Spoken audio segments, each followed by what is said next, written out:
Hi everyone, it's Bobby here from the BibleWorm podcast. This week we're wrapping up our summer series on the women of the Hebrew Bible with the story of Bathsheba as told in 1Kings 1:1-40.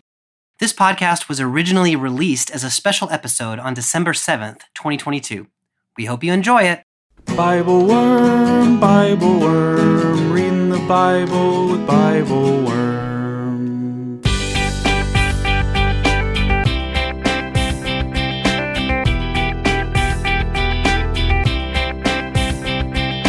Welcome to BibleWorm, getting to the core of the biblical text. I'm Dr. Amy Robertson, Director of Lifelong Learning at Congregation Or Chadash in Sandy Springs, Georgia. And I'm Dr. Robert Williamson, Professor of Religious Studies at Hendrix College and Theologian in Residence of Canvas Community in Little Rock. We're here every week to discuss the biblical text, both as biblical scholars and as people of faith, one Jewish and one Christian. Welcome to another special episode about the stories of women in the biblical text, this time about Bathsheba. We met her first in 2 Samuel chapter 11, but she was more acted upon than an actor herself in that story. This week, we meet her again in 1 Kings chapter 1, when David has gone from a model of virility, power, and traditional, sometimes toxic, masculinity to a fairly pitiable state in his old age. At this awkward moment when David is still king, but is losing control over both the kingdom and his own facilities, it is Bathsheba alone who knows how to take the wheel. Trust, intimacy, loyalty, and power all look a little different in this story. Can you find them? Thanks for joining us.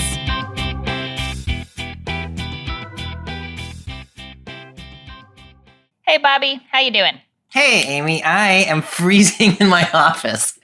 Oh my gosh, it's so cold in here. We've been having trouble. My office is in this building that's like, it was built in like the 1920s as the president's home at Hendrix. So it's like a really beautiful building, but it's very old and very drafty.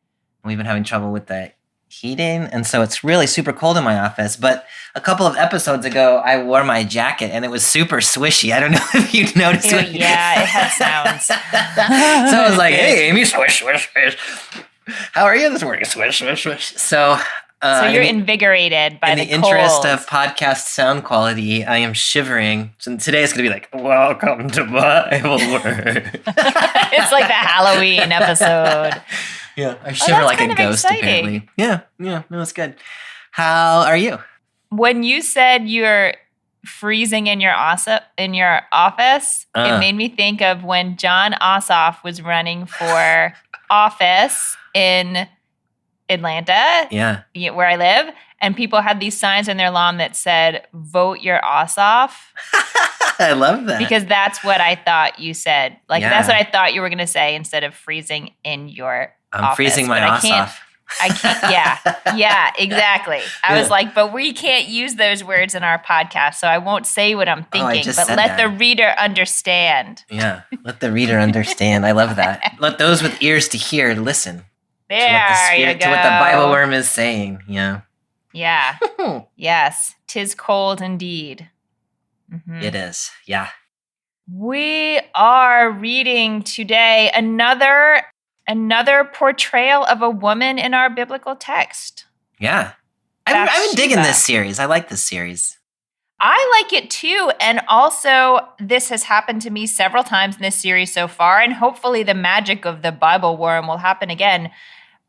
I don't know what to think about. I'm starting this episode not knowing what I think and not really knowing what to say. So may the magic come upon us. Yeah, I hope so. This text, I mean, we're talking about Bathsheba today, but we earlier this season we already have done an episode on the sort of famous Bathsheba story in 1 Kings, in first. Where is that text? 2 Samuel. 2 Samuel 11. Yeah, and this is a lesser known text in 1 Kings 1 that I'm not sure. Like, I think it would be easy enough if you were sort of a casual or even like not that casual reader of the Bible for this text to get past you. Yeah. So honestly, I've read this text obviously before, but I've never really thought about this text in any meaningful way. So I'm sort of in a similar position of I know what happens in this text, but I don't really know what to do with it. What to do with it in terms of how we think about the role of this woman in the Bible. Exactly. Yeah, and what we can sort of understand about her. And I'm really glad we're reading it because, that the story that we read in 2 Samuel, there's a wonderful scholar that you know well named Adele Berlin who talks about that story, talks about Bathsheba in that story, saying that, like, she's basically a non-person. Yeah. Like, she's kind of a prop. She's hardly even... She's not even really accused of participating in the adultery. She's more like the avenue through which adultery happens. Yeah. But very, very passive character, the way the story is told. And so while there certainly are depictions of her, thank you, patriarchal society, that portray her as some kind of like seductress or harlot or something like that, that really is in the imaginings of That's right. the society that portrays her that way. In the story, we just don't get a lot that's sort of initiated by her. It's really hard to get a sense of who she is or what's That's exactly going on right. for her. That's exactly right. Yeah, and I remember when we were talking about that text earlier this season, and was sort of like, well, let's say some things about Bathsheba, and there was really very little to say. Very little to say. You could kind of imagine your way into her character a little bit in that text, but that's exactly what it is. Like there are different ways of imagining her agency and her sort of willingness or unwillingness in that text. But the text doesn't give us very much at all. But here we get a little more of her character. A little more, yes. And I'm glad that we have that story from 2 Samuel already in our minds, because if nothing else, it gives us part of her biography. Like if it doesn't give us her personality, like here's the thing that happened. Here are some things that happened in the life of this woman who will get to speak a little bit more in this chapter. That's right. So if listeners are wanting to go back and hear the earlier podcast on that text, it was episode 408, which came out, I don't know, sometime in October-ish. I don't know. Something like that. You'll find it. October 16th is the date I have. I don't know if that's right or not, but it's somewhere right in there. Yeah. So today we are in 1Kings, the next book along the way after 2 Samuel. Is there any background that you think we need to sort of understand what's happening as we start 1Kings chapter 1? Well, so we have to jump back in our narrative quite a bit from where we've been in our regular series. Yes. So just as a reminder, in that text that we read earlier in 2 Samuel 11 and 12, David had called for Bathsheba and brought him, and they had sex and had a child together who eventually dies. And if you remember, the prophet Nathan in that text in 2 Samuel 12 had called David in and told that little story about the sheep. And David said, oh, what a horrible person. And Nathan said, you're that guy. And then pronounced a curse on David's house and said, your trouble is going to be in your house for the rest of your days. And that really is kind of the way that David's life has played out. Yeah. So Solomon is the fifth of David's children. There's 4 sons before him. One of them, whose name I can't even remember right now, we don't know anything about. He maybe a lot of people speculate that maybe he died as a child or something because we don't know anything about him. And then there was the oldest, Amnon, who ended up raping his sister Tamar and then being killed by his older brother or his younger brother Absalom, who was then the next in line for the kingship if we go by the rules of primogeniture. He ended up leading in a coup against David, and so there was a whole civil war going on, and then Absalom died in battle. And so Solomon, who was 5th in line, is now 2nd in line, and then there's yet one more brother, Adonijah, who we'll read about in this text. Mm-hmm. So it's been a fairly tragic end of David's life, and he's seen many of his children die, and then there is a question now about who's going to succeed David as the next king of Israel. Mm-hmm. I think that's the background we need. Would you say any other things? No, I think that's good. I have a question for you. Does it seem to you a relatively clear or settled thing that you used a fancy word, the Primogeniture. Geniture. Yeah. That's how it would go. Like, because we haven't had a lot of kings yet for David. That's true. Before David, like there was Saul, and then that just was sort of a mess and things transferred to David. But does it seem fairly clear that the expectation would be that it would go through the order, the birth I think order? that question is really important, Amy, because, so yes, I think that the sort of cultural expectation would be oldest child is the next in line. Oldest son is next in line. But you're exactly right. Israel itself hasn't established any kind of a thing yet because Saul and then all of his heirs died and David became the king. And so now this is the first time that anybody has tried to pass a kingship generationally in Israel. And so I think there is reasonably a dispute or a debate about how it should go. The imagination, I think, would be that the next oldest probably would be like culturally in surrounding kingdoms and such, that the next they would go in order of birth. But I don't know that Israel has established that. One of the other dynamics that's going on here that I don't know how important it is, but the first 4 of David's children were all born in Hebron before David was the king in Jerusalem. And Solomon is the first who was born in Jerusalem while David is the king. And so there is if you go back to one of the Hebronite sons, that is in some sense favoring the southern kingdom's lineage where David was the king in Hebron, whereas Solomon is the first who's like born in the central city. Maybe he's got a broader reach in northern kingdom Israel and southern kingdom Judah. And so there are other reasons that one might prefer Solomon over Adonijah. It's a complicated moment, I guess. It's a fraught moment as this king. They're trying to figure out how to pass on this kingship. Yeah. That's really helpful. And we'll see some of that north-south play out a little bit later too. Great. So we are going to read today 1 Kings chapter 1, verses 1 through 40. Really, Bathsheba doesn't show up in those first 4 verses, but I just can't read this chapter without reading about Abishag the Shunammite. So we're going to begin at the beginning.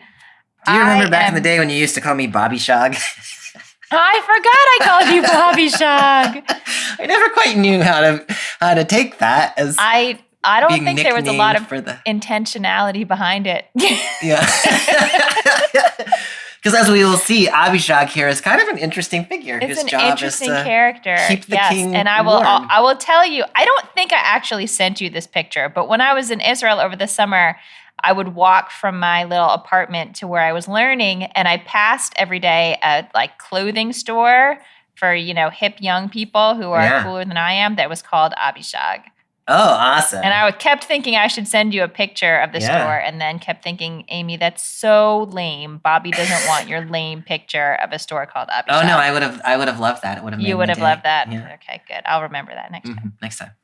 Okay, so I am picking up in verse 1, reading from the NJPS. King David was now old, advanced in years, and though they covered him with bedclothes, he never felt warm. His courtiers said to him, "Let a young virgin be sought for my lord the king, to wait upon your majesty and be his attendant, and let her lie in your bosom, and my lord the king will be warm." So they looked for a beautiful girl throughout the territory of Israel. They found Abishag the Shunammite and brought her to the king. The girl was exceedingly beautiful. She became the king's attendant and waited upon him, but the king was not intimate with her.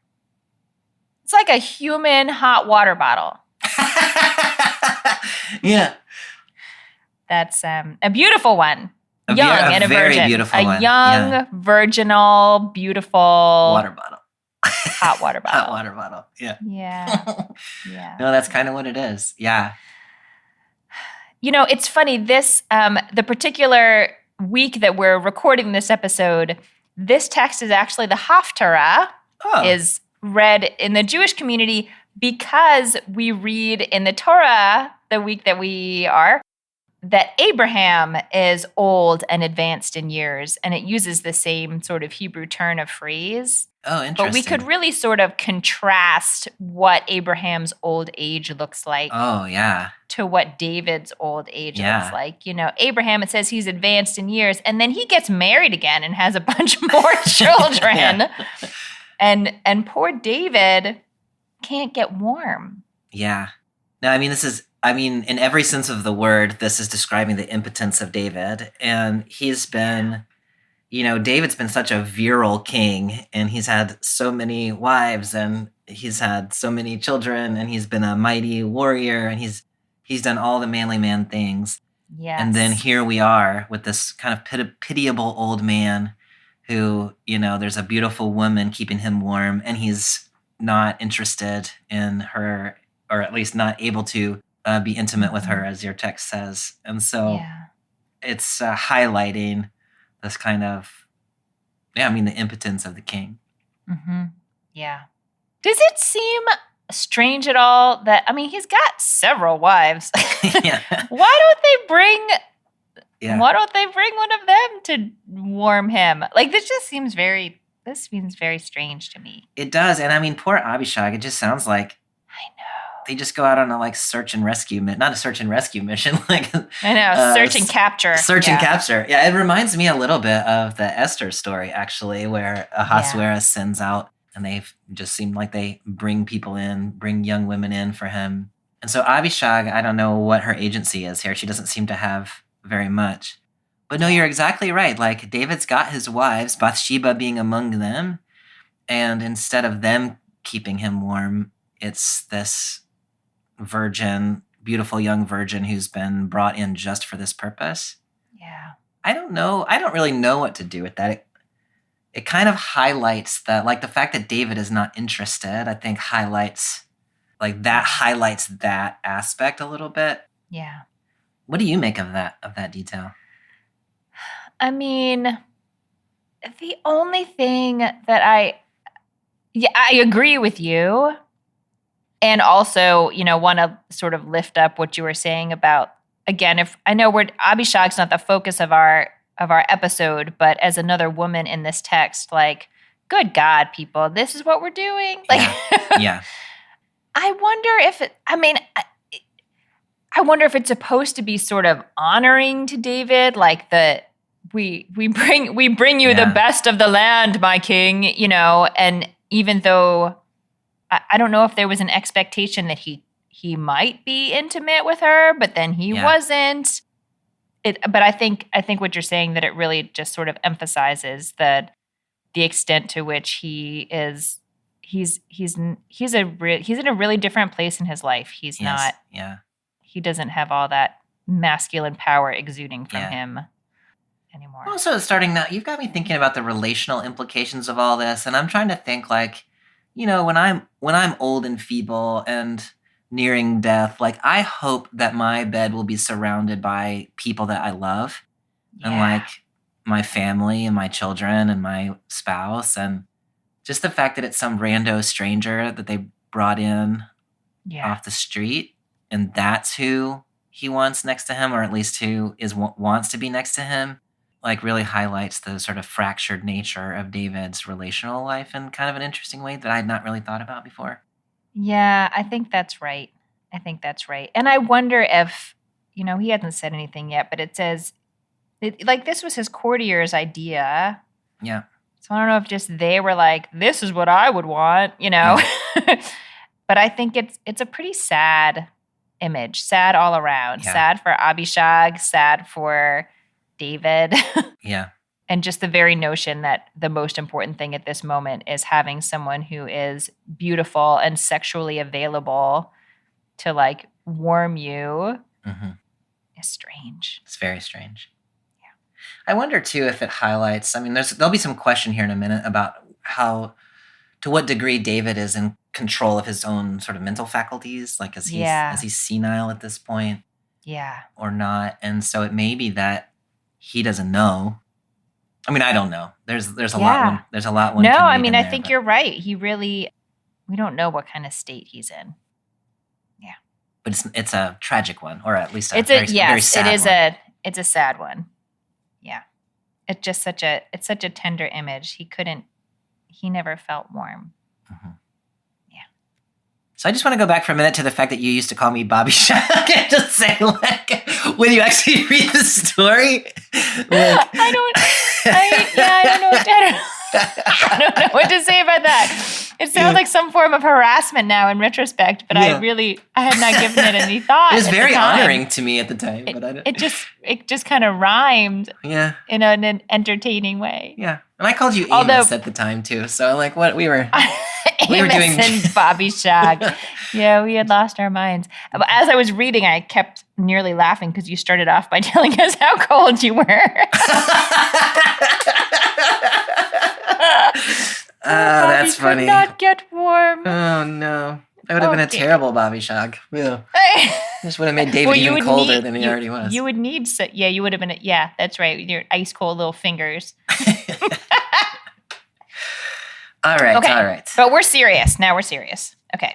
I'm ready to move on. We ready to move on? Yes, okay. please. So verse 5. Now Adonijah, son of Haggith, went about boasting, I will be king. He provided himself with chariots and horses and an escort of 50 outrunners. His father had never scolded him. Why did you do that? He was the one born after Absalom, and like him, was very handsome. He conferred with Joab, son of Zeruiah, and with the priest Abiathar, and they supported Adonijah. But the priest Zadok, Benaiah, son of Jehoiada, and the prophet Nathan, Shimei and Ray, and David's own fighting men did not side with Adonijah. Adonijah made a sacrificial feast of sheep, oxen, and fatlings at the Zoheleth stone, which is in Ain Rogel. He invited all his brother princes and all the king's courtiers of the tribe of Judah, but he did not invite the prophet Nathan or Benaiah or the fighting men or his brother Solomon. Okay, that was kind of a mouthful. That was. There's lots of names going on. There are lots of tricky words in there. Yeah. Okay. How do you read Adonijah? Like, you could say he's being presumptuous, or he's like usurping, or you could say like this, or is this a reasonable presumption that this is what's going to happen? How do you read him? That's a really good question, and I think it's not clear. I mean, I think the most positive reading of Adonijah is that he has jumped the gun and he has assumed that he's the next king. His father is still alive. Like, David is still the king. And so, he seems to have gotten the thought in his head, well, I'm going to be king eventually, so I may as well go ahead and start kinging now. The text is a little nervous about him. It's kind of interesting. Like, whenever you describe somebody as handsome, like, Saul was described that way, David was described that way, Absalom was described that way. Like, these are all people who are, like, kingly. And Absalom, Adonijah's brother, was announced that way as he was trying to overthrow David as the king. And Absalom had also said, I'll be king myself. And so there's echoes here of that story. Like, it's like a little mini coup, but it's like, it's a very, like, it's almost like, it's not cooey. It's not quite cooey enough. It's not quite cooey enough because it seems like it's an awkward position because, like, yes, his father is still the king and his father is not kinging. Yeah. Right? Yeah. And so he is starting to move into that space. Right. And the text goes out of its way to say, like, his father never said, what are you doing? Yeah. Like, no one told him, don't do that. So, sometimes that's how we go, right? We sort of you dip your toe in and like start moving down the track that you think that you both want to happen and maybe legitimately think is going to happen. Yeah. It's so funny. I'm so glad you pointed out the thing about him being handsome because I was like, this is just one big soap opera. Like, all the people have to be beautiful in this plotline. Yeah, no, it's true. Mm-hmm. Yeah, it's so interesting in verse 6, like you read, Adonijah's father had never given him direction or questioned why Adonijah did what he did. is being related specifically to this moment, which I think it is. But I But it's also read it bigger. as he's like a spoiled brat who has done whatever he wanted his whole life. I don't know how the Hebrew exactly wants you to read that, but that's the way I've read that, is Adonijah he didn't have any good parental. That's so interesting. Authority It never figures. occurs to him that, like, this is not your place. You can't just do whatever you want. Yeah, he just does it. He doesn't respect his father's authority. His dad just lets him do whatever he wants. And so he's like, of course I'm going to be the king. And he just goes ahead. So this is sort of a playing out of a lifelong dynamic between David and Adonijah. That's a really different read. Yeah. I do think it is the case that David hasn't said anything like, stop doing that, right? And so he's taking that as implicit permission. Yeah. But he also seems to maybe have done that a lot in his life. Yeah. That's very interesting. The description of who goes with Adonijah and who doesn't is really interesting to me. It's important. Yeah. What can you tell us about that? Who are these people with their complicated names? I mean, Joab is the great general that has been David's sort of military leader for his whole life, all the way back before he was the king and in his trials with Saul. And Abiathar is a priest who's been with David all the way back since the Saul days. He helped David in the kind of Saul drama and then especially in the Absalom drama.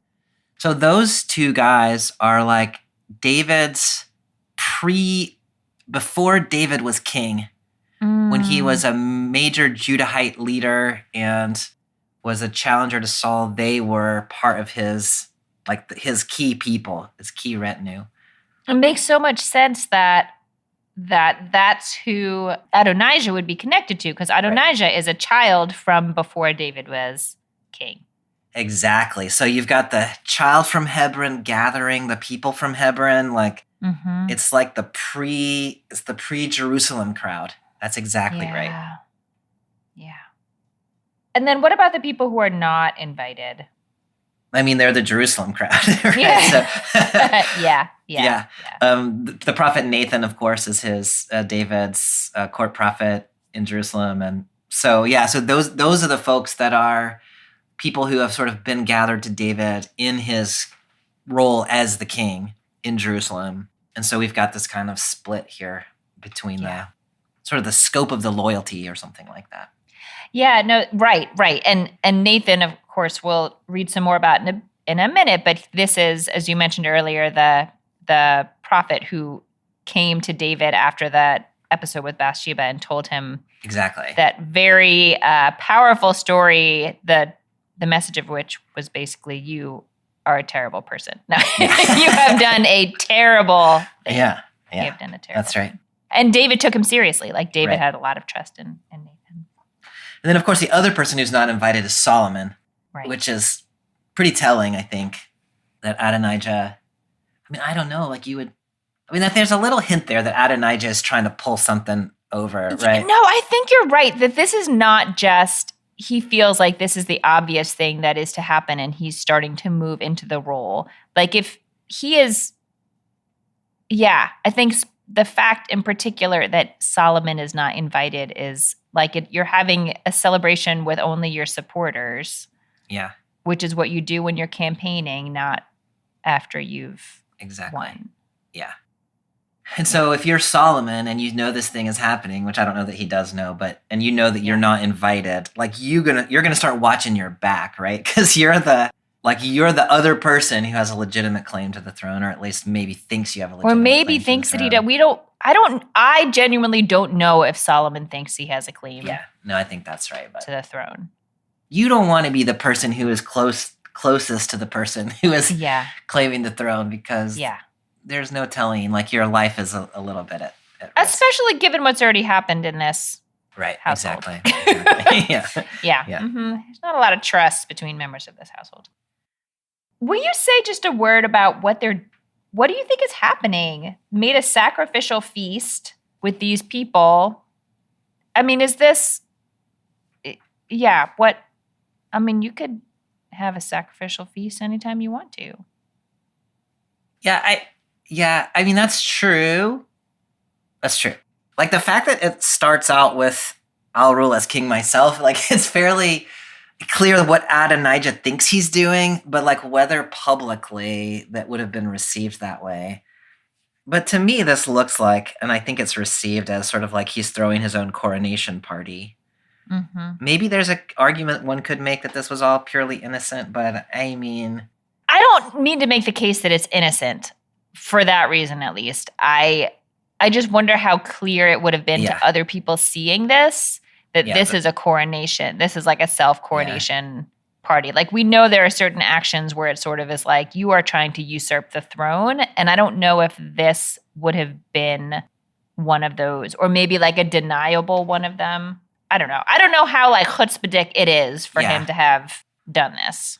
Yeah, I mean, I think the options are he has sort of declared himself to be the king here, or else he is solidifying the parties that are going to make him king when the time comes. Like, I think it's clear enough that he's doing one of those two things.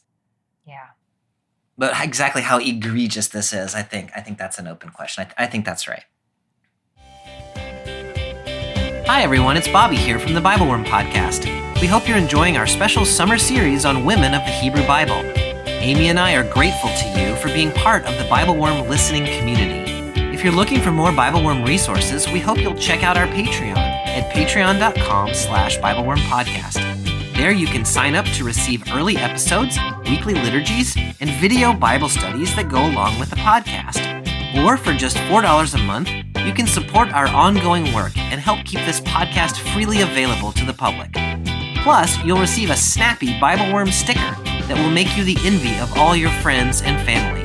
See patreon.com/BibleWorm podcast for details. And now, back to this week's episode. All right. Shall we continue? Let's continue. Okay, so picking up in verse 11. Then Nathan said to Bathsheba, Solomon's mother, "You must have heard that Adonijah, son of Haggith, has assumed the kingship without the knowledge of our Lord David. Now take my advice so that you may save your life and the life of your son Solomon. Go immediately to King David and say to him, 'Did not you, O Lord King, swear to your maidservant, your son Solomon shall succeed me as king, and he shall sit upon my throne? Then why has Adonijah become king? While you are still there talking with the king, I will come in after you and confirm your words.'" Ho, ho, ho. Yeah. The plot thickens. It does. Okay, there's so many things going on in here, but I'm just, where do I even start? It's so interesting to me that this comes not from Bathsheba. Yeah. But from Nathan. Yeah. But Nathan, who had the like gravitas to go to David last time and really speak truth that he didn't want to hear, he doesn't want to start this conversation this time. He sends Bathsheba instead. Yeah. Given all those things, like, I don't know, how do you understand this, relative power of the two of them, or the kinds of ends they have or don't have with David, or their relationship to each other? And that's such an important insight, Amy, that Nathan has had sort of authority with David in the past. I hadn't really put it together for myself that way, but he needs Bathsheba here very clearly. And there's two ways that I can kind of think about it. One is that David is at a point in his life where the intimacy of his relationships, and particularly his relationships with women, seems to be the thing that he is most moved by. And so, when he's in his bedroom trying to stay warm with Abishag, and here comes Bathsheba, who is someone that he has obviously had a relationship with and has been very passionate about in his life. Maybe that's a piece of it, is that she has an access to a part of David that's still kind of functioning. Yeah. The other that I can think of is that one would imagine that most of Nathan's conversations with David have been public, where many or most of Bathsheba's conversations with David have been private. And so if you need to convince David that he has said something that he may or may not have actually said, it's easier to do it if it's somebody who has private and intimate moments with him that nobody can fact check. That's such an, I love both of those points and want to draw out in particular something you just said, which is, did David actually say this? It's not reported anywhere in the biblical text. It's not reported anywhere in the biblical text. So it's left open. Do we have a story here that Nathan and Bathsheba know that's just not narrated in the biblical text? Which is a sort of like, I don't know, naive and hopeful reading? Yeah. Or do we read it, which is obviously where I'm headed, I think you as well, as Nathan understands the political stakes, which is in this moment, a decision is going to be made, Adonijah or Solomon, and the fates of the people who are not on Adonijah's team, it's going to be very dire. If Adonijah becomes king, it's going to be the end of the road for Nathan. He wasn't invited to the party. And so Nathan is thinking like, okay, well, how can we turn this situation the other direction?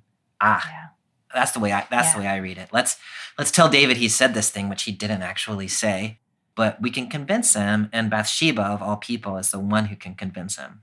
Right.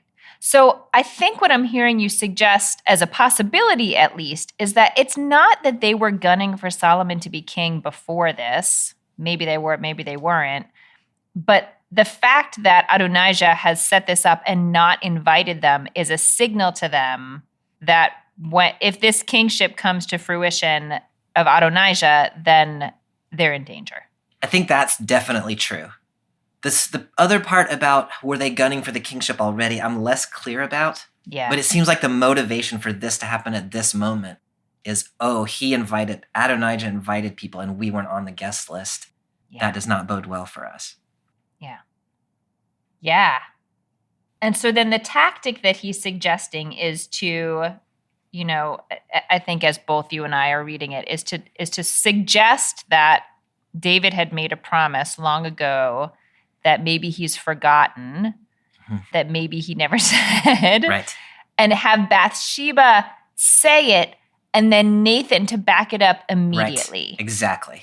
And so, whereas maybe you would think one person would make it up, the second person, you would start to think, oh, well, I guess this would happen. Right. I guess this must have happened if they're both reporting. There's two people telling me. I think that's exactly right. And you start with the one with the more intimate relationship, and it's possible that things got said. And I mean, David's relationship with Bathsheba started out in a really traumatic way. And I wonder sometimes if he feels some sort of obligation to her. I don't know. David doesn't seem to have a great deal of conscience, but every once in a while he does. And so that if there's anything about the specifics of their particular history that makes David feel beholden to her in some way. But I think that's exactly right. She can plant the seed, and then Nathan can follow up. And those two sort of testimonies together are going to be enough to convince David. Yeah. I can't help but think in this moment about when Isaac is old and feeble and, his senses are not about him. And his wife, Rebecca, recognizes that because that kind of embodied power is falling away, there's this very small window of time that, Rebecca doesn't speak directly to Isaac about it, but she, because of her intimate connection to him, is able to confuse him into thinking something is reality that was not reality. That's exactly right. I love that parallel. And, one of the things, like, I really want this text to be that this was all Bathsheba's idea, because then that parallel would be so nice. But it's not. It's Nathan's idea, and Bathsheba is employed in it. And so thinking, we don't need to talk about this in depth right now, but I'm kind of keeping in my head, like, Bathsheba's agency or lack of in this story as well. Yes. Because there is a parallel there with Rebecca, but it's not exactly. It's not exactly. You're right, because it's Nathan. So on the one hand, I want to say because still stories of quote unquote manipulation make me uncomfortable, even though I can name all the ways in which this is the only kind of power that was available to women and many other people who were pushed to the margins of society. It's still because I was raised, I don't know why. It's still hard for me. It's hard. Yeah. And so I want to say, like, well, good. Nathan's like a prophet. He told her to do it. What is she supposed to, like to sort of put it off on him? And at the same time, like we are focused here on the character of Bathsheba and seeing where she has agency and where we see her voice and her story coming out. And so, we need to remember that this idea actually came from Nathan. It is interesting when you frame it that way, that the prophet Nathan, who is a powerful central man in this story, feels like he has no power in this situation. Yeah. And he needs the power that Bathsheba has. So that's interesting to think, like, in this kind of interesting way, like she's actually got a more powerful position than Nathan has at this moment. Yeah. Like exactly how she accesses that power is like, that's complicated, but.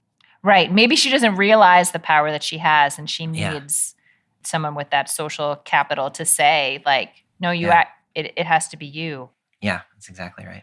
Now it's making me think of Esther. Okay. Me too. Okay. so many different connections here. Is there anything else we want to say about this little section, or I want to see what happens next. Should we see what happens next? Yeah. Okay, so I'm going to pick up then in verse 15. So Bathsheba went to the king in his chamber. The king was very old, and Abishag the Shunammite was waiting on the king. Bathsheba bowed low in homage to the king, and the king asked, "What troubles you?"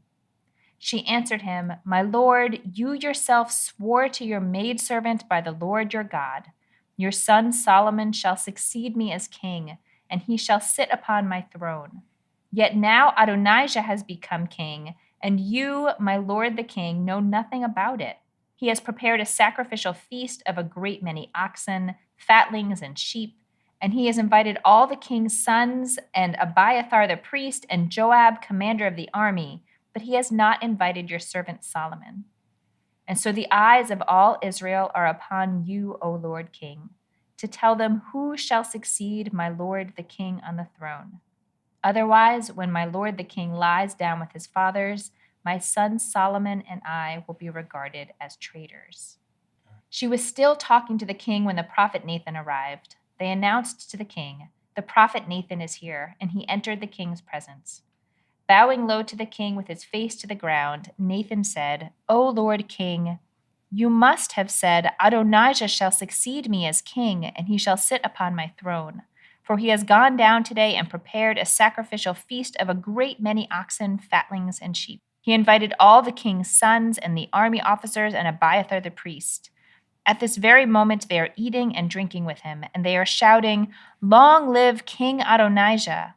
But he did not invite me, your servant, or the priest Zadok, or Benaiah, son of Jehoiada, or your servant Solomon. Can this decision have come from my lord the king, without telling your servant who is to succeed to the throne of my lord the king?" Okay. So I just am so, struck, I guess, by this image at the beginning in verse 15, where Bathsheba walks into her husband's chamber, and Abishag is there. Yeah. What do you think when you read that?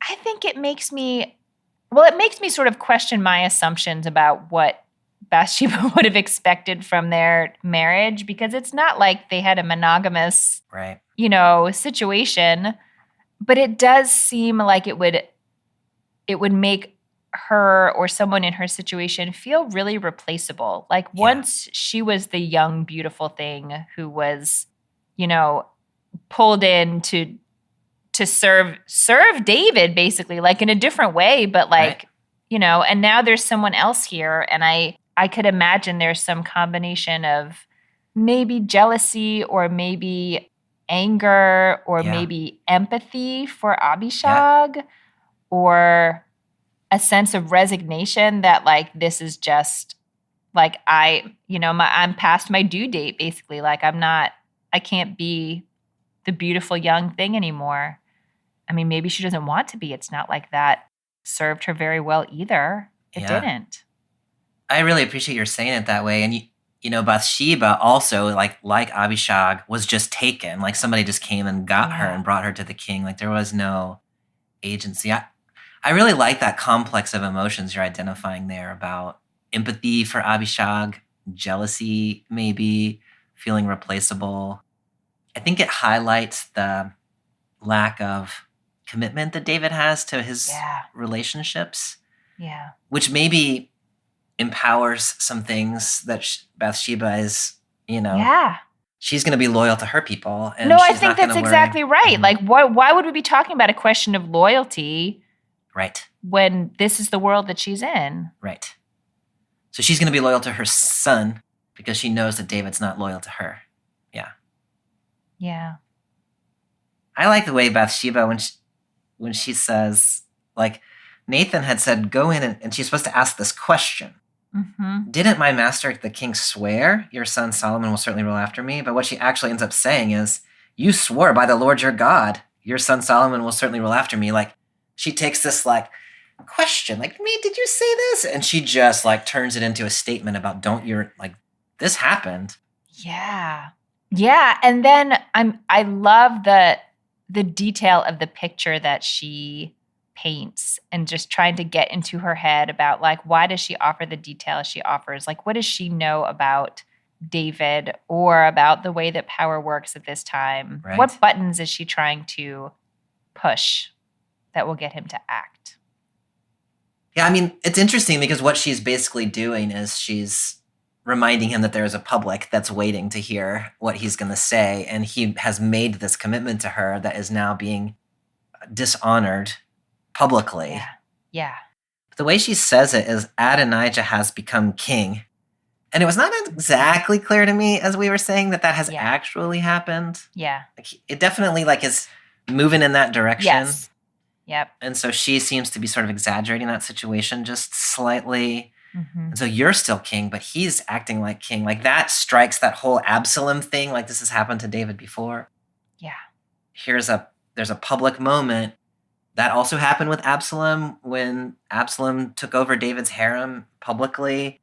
Like, she's like bringing back some of that trauma, I think, that David has left over from the last time one of his sons tried to steal his kingship. Yeah.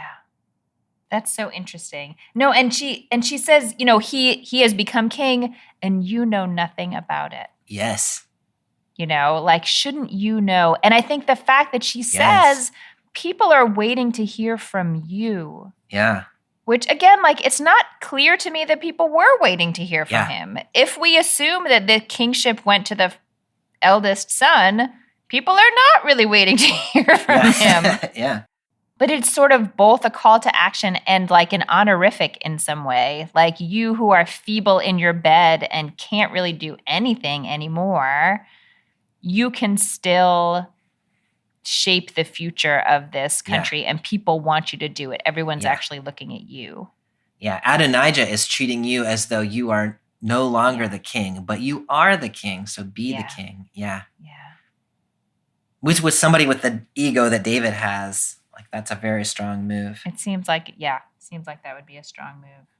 And I love the way you asked that question a bit ago, like, what buttons is she pushing? And, and the previous question was, why did Nathan go to Bathsheba? And I think those, like, she knows him really well. And so, like, she knows exactly what kinds of buttons to push. Yeah. And so their intimacy also plays into it that way, where she knows what motivates him and how to get him engaged. Yeah, it's making me think again to Rebecca and Isaac, and just the fact that, like, Rebecca knew how to prepare Isaac's favorite stew. Like, like, and Bathsheba knows how David works. And so they do have that little window of power at the end of the patriarch or the king's life. Yeah. The last line that she says there, when my master the king lies down with his ancestors, that is when he dies, then I and Solomon will become outlaws. Like, there's just this moment of, like, she's now appealing to his actual affection for the two of them. Yeah. And saying, like, so she is kind of relying on, like, what's going to happen to us? And she's trusting that David actually cares what's going to happen to her. Yeah. And it seems to work.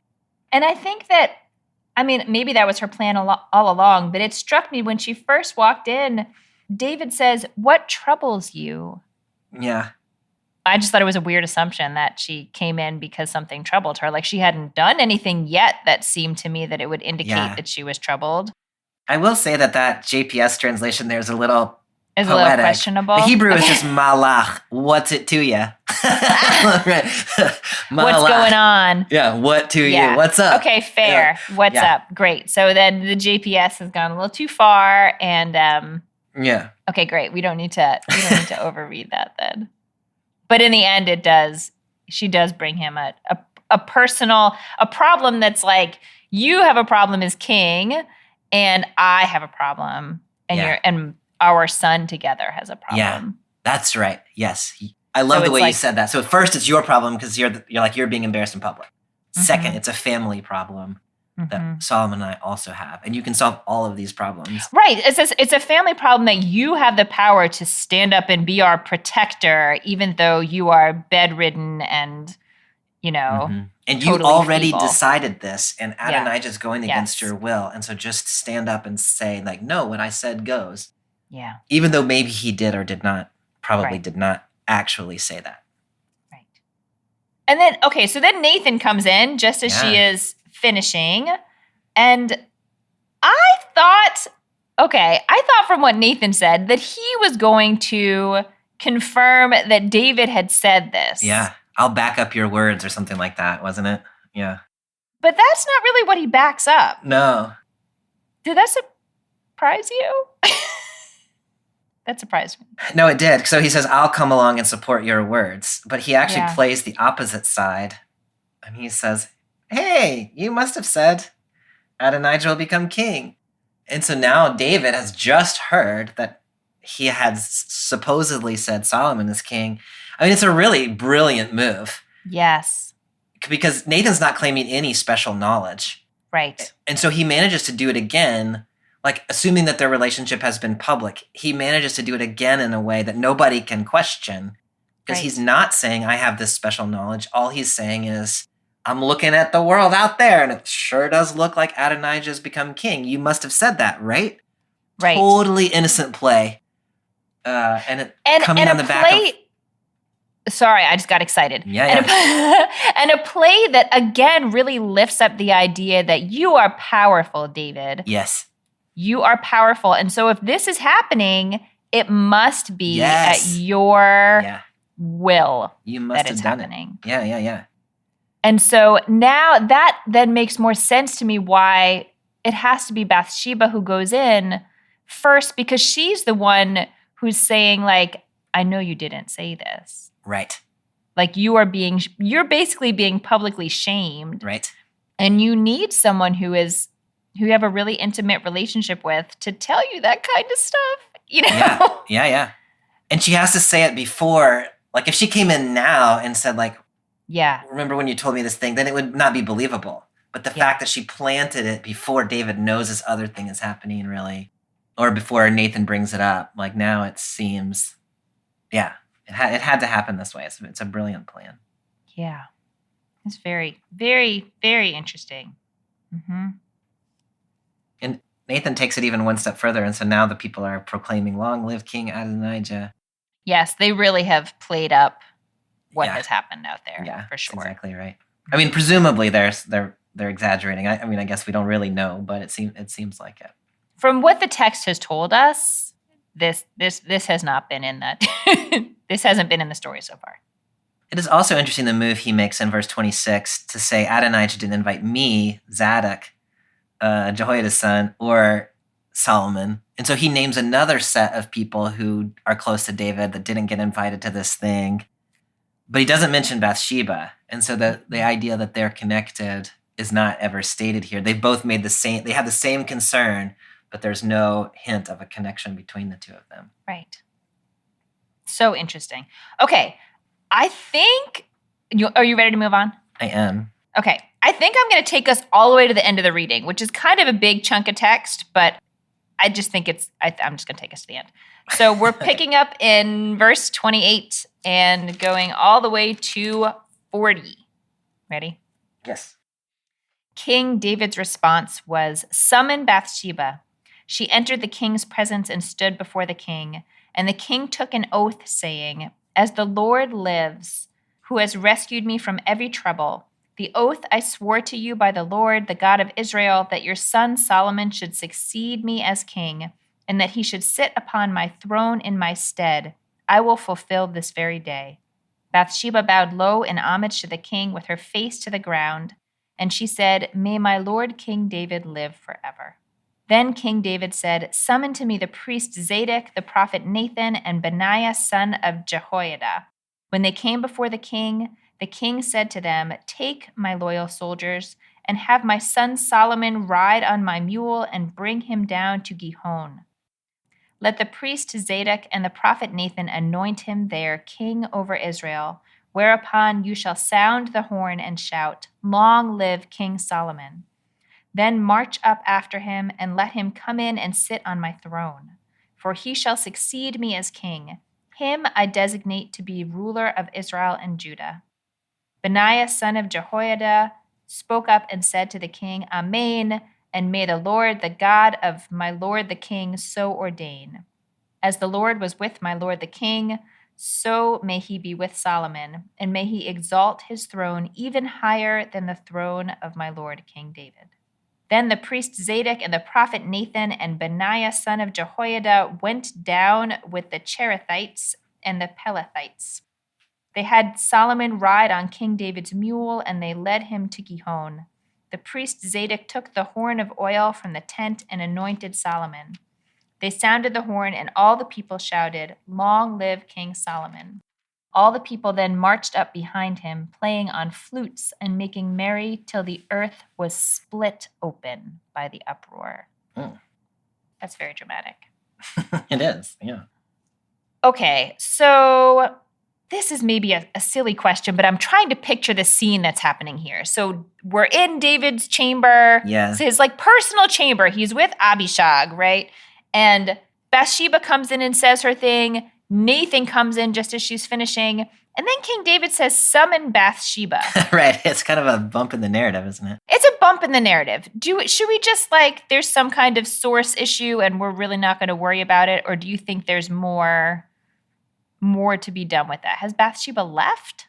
I mean, I think the two ways of dealing with it are the narrator, either there's a source issue or the narrator's just sort of lost track of the plot slightly. Yeah. Or maybe you've got some sort of thing here where, when the prophet comes in, then the person who is speaking, fades away or steps to the back of the room or something. Mm-hmm. Because you certainly had the sense that Bathsheba was still in the room while Nathan was speaking. Or I guess you could read it as David doesn't really remember. Maybe that's kind of an interesting way of reading it, is David doesn't really remember that he was just talking to Bathsheba. That would really, that's not in the text. But. It's not in the text, but he is if we believe that they are at the point where they're planting memories in his brain. Although I'm not that old, and I feel like you could plant memories in my brain pretty easily. Yeah, absolutely. With this kind of system, that would be very effective on me. Yeah. You never called me Bobby Shog, actually. Oh. I would never forget that. Of course I did. I think it's so interesting that in David's response, the issue that he has doesn't seem to have anything to do with Adonijah, or he doesn't raise that up. The issue is totally that the oath I swore to you by the Lord, I will keep. Is it, I don't know. What do you think of that? He doesn't seem, that's, of all the things that they said, that is the thing that he first responds to. Yeah. And when you read it again, I went back and looked because Bathsheba actually added that part. Nathan said, back in verse 13, go to King David and say, "Didn't my master, the king, swear to your servant?" Didn't you tell me? You're and then she said, "You swore by the Lord your God." And then David picks up that language. She really knows him. She does. And so, and so Nathan has made this whole thing, and David could have said to Nathan, "Oh my goodness, let's take care of this problem," but he doesn't. He goes back to Bathsheba first and uses that exact language about "as the Lord lives" regarding the oath I swore to you by the Lord. So it is exactly that promise with an oath to God, which Bathsheba seems to have created. that makes that changes the direction of the Davidic dynasty. Not to put too fine a point on it. No, I love that. And I love that just sort of like the way you're describing the narrative as sort of all the other issues they've raised that are big and messy and political and dynasty changing and, world altering. Of all of those things, what he attaches to for whatever reason we want to come up with is Bathsheba. Yes. And and God, this idea that he has made an oath to God and he needs to keep it. And so that's what's front and center. Yes. For him. Yes. And it's interesting to think about whether what does that have to do with their history? And is it just that Bathsheba is important to him? Is it just that she used that language about God? Or is there a recollection of that story that we read earlier back in 2 Samuel where, that was the low point of David's relationship with God. And for Bathsheba in particular to be reminding David of an oath he made to God when that was that whole, David and God almost broke up right there, Yeah. And it was about her. And so she's got a special, taking that trauma from her past and bringing it here. Yeah. There's a lot going on. There's a lot going on there. There is, and it's still, it's hard to read in that it makes me David put so much faith in his relationship with her, and he trusts her, and we know or we think that she's telling him something that's not true. Yeah. And that's painful. Yeah. To read. And I'm trying to think about it in different ways. And one thing that just popped into my head is maybe that is the trust that he has in his mind, but your trust in someone can be bigger than that. It can be trust that they know the right thing to do. It can be trust that you should follow what they're saying, and not just that they're going to tell you every detail of the truth. And in the end, if we believe, I don't know if we should believe that this is how it was supposed to be, that Solomon was supposed to be king, just like that Jacob was supposed to be the one to get the blessing from Isaac. It is a matter of trusting. There is trust in there, and the women are trustworthy. It's just they have to use the tools that they have available. That society has given them. Yeah. And those are different. I like that reading, Amy. And, we've seen along the way other women who, and Rebecca being primary among them, who sort of bring God's plan to fruition in ways that it wouldn't have happened otherwise if they hadn't exercised their agency. Yeah. The other way of reading it is that Bathsheba has taken her revenge on David for a trauma that happened long ago and was never resolved, by way of upending what was the intended order of succession to favor her son, which is the one she has genuine loyalty to. And so she's manipulated her relationship with David because she feels no loyalty to him in order to get what she wants for her family line. I realize those are drastically different. I know. My brain just exploded a little bit, but you're right. Those are absolutely two different ways to read what's driving her. And I don't think the text settles that for us. And so Bathsheba becomes a sort of beautifully complicated character. And I don't even know that both of those things can't be read together even. Right.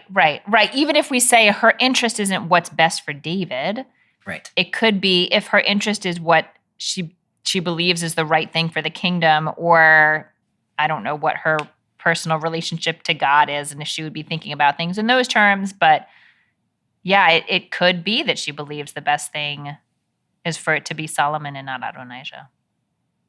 And so what they wind up accomplishing here, Dave, I just called you David, Bobby Shag, David. What they wind up accomplishing here is pretty amazing. Whereas Adonijah had been making some moves towards the kingship and starting to just creep into spaces that David had left uninhabited, David fully gives the kingship to Solomon while he's still alive. Yeah.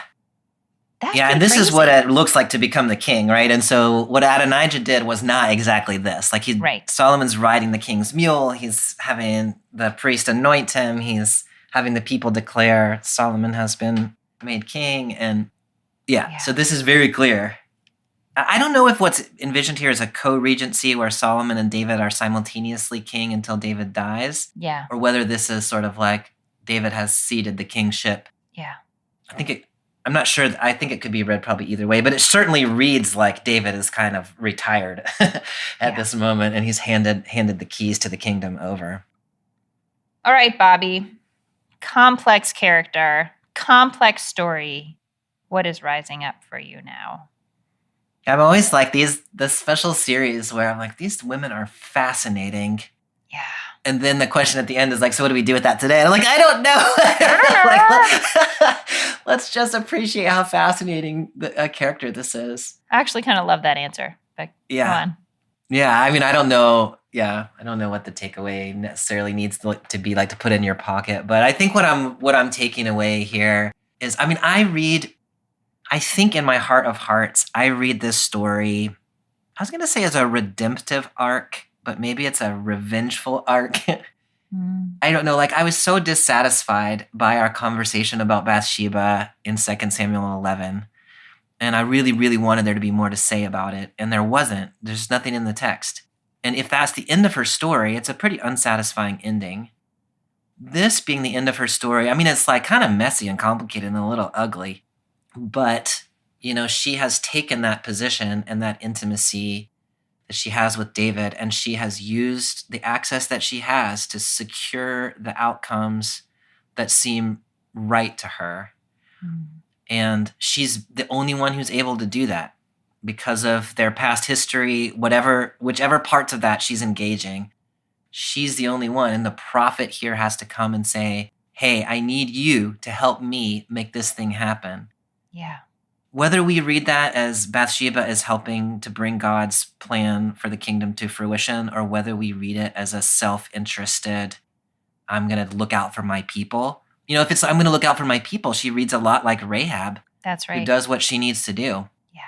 Yeah. More than like, or in addition to Rebecca, maybe. So, like, to me, I think that's enough for me, is just to say Bathsheba used the access. She understood the relationship. In a difficult, impossible, traumatic situation, she found a way to work the situation to the benefit of the people that she cares about and is loyal to. And that's a truly remarkable thing in a world and in a text that doesn't really seem to care that much about women, the biblical world. She figured out a way to do it. What do you take away when you read this text? I mean, I first want to raise up what you said about, like, I almost don't want to have a takeaway. I don't want to summarize this in a little kernel, because what's so beautiful about it is how complicated these folks are. Right. But since this is our format, I think I'm really interested in the fact that, you know, we pointed out early in this episode that Nathan has to pull her into this. Yes. And it's just making me think a lot about, I mean, I can't really very well put myself back in the biblical world, but I think it is often the case that many people, especially people who are socialized as women or socialized as folks in society who have less power and are kind of trying to fit into the power systems that exist, it doesn't occur to you that you have power in a situation until someone tells you that you do. Yeah. And then to see what Bathsheba does with her power, she doesn't just do what Nathan says to do. Right. It's just she needs someone to activate it and say, like, no, it's you, Bathsheba. Like, you're the one who has the key to this. Yeah. And once she starts thinking about what that might look like, she is a master. She knows exactly what to do. Yeah. But I'm thinking especially for someone who has had the kind of traumatizing past that she has, it makes some sense that it might not occur to her that she has the power that ultimately she proves that she does have in this text. And so, I don't know, I wish I could know more about her and what she's thinking throughout this and what she's thinking afterwards when it works and when she realizes that she can really change the shape of society. I love that, Amy. And when you were talking just then, it reminded me of Esther, who needed Mordecai to kind of get her started. But once she got started, she's a When she got started, genius. she knew exactly what to do. I love all these connections where all these sort of women scattered through the text. When you start reading their stories together, you start to see all these connections about the different inflections of how they're navigating the world. Yeah, I love that. Me too. Good stuff. Bobby, this has been so much fun. Yes. We will return next time to our regularly scheduled narrative lectionary programming. And I'll look forward to seeing you then. All right. I'll see you then. Thanks, Amy. All right. Take care. Bye. Thanks for joining us for this week's episode of BibleWorm. If you've enjoyed this free podcast, we hope you'll help us keep it going by joining our Patreon for as little as $4 per month. You can also sign up for other goodies like early access, video lectures, weekly liturgies, and more. Visit patreon.com/BibleWormPodcast for details. BibleWorm is produced and edited by Bobby Williamson. Our theme song is sung by Colin Bagby, and our theme music is The World at Large by Dano Songs. Many thanks to all our Patreon supporters for helping make this podcast possible. This episode concludes Season 4 of BibleWorm.